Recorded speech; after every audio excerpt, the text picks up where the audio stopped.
It's been nearly 2 weeks since the Artemis II splashdown, a historic scene. Astronauts traveled farther than humans have ever before out in space. This marked NASA's first crewed mission to the moon since 1972.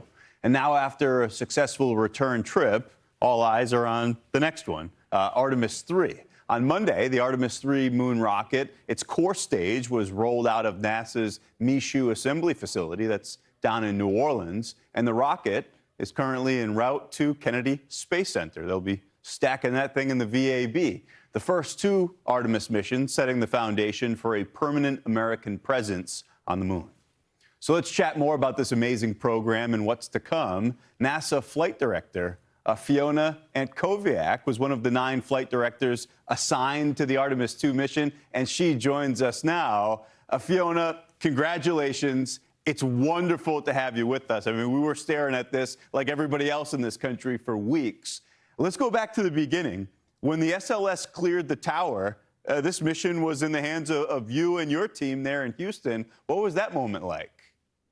Yeah, well, first of all, thanks for having me. I'm really excited to chat with you today.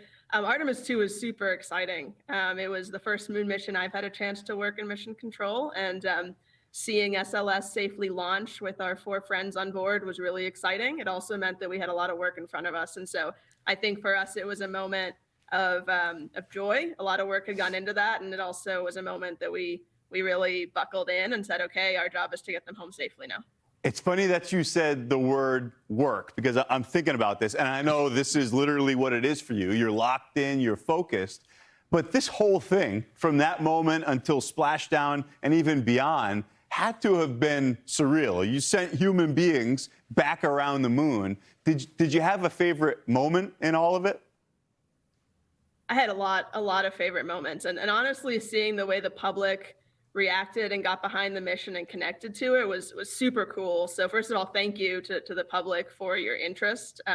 I think, it's super exciting for me, who's been very invested in human spaceflight for a lot of years, to see the interest.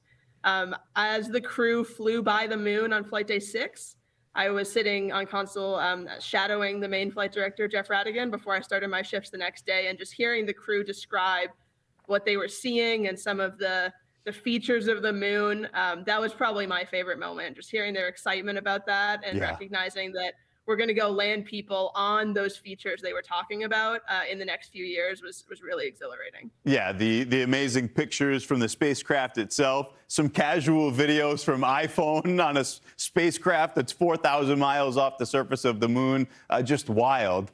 And I know a lot of us became like armchair experts in orbital dynamics. One of the things that fascinated me the most, though, was that the last major burn of the mission was pretty close to home. You had the translunar injection burn, the TLI.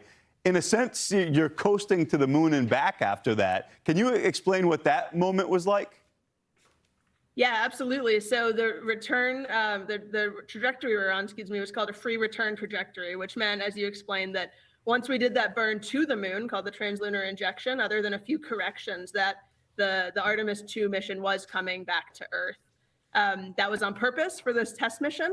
On future missions, we'll have to do a different trajectories to get to the surface. But the TLI itself is a pretty big decision. So the teams were looking at about 24 hours of data from the spacecraft, making sure that all the systems were ready to keep the crew alive for about 6 days, and making sure that we could send our friends to the moon knowing that we'd be able to get them home safely. So that was definitely one of the biggest decisions of the mission. And Fiona, I know we don't have a lot of time left, but I have to ask you, with the success of this mission, how has that paved the way for future lunar exploration, both in a technical sense? I know that went really, really well, but with the public sentiment that you mentioned.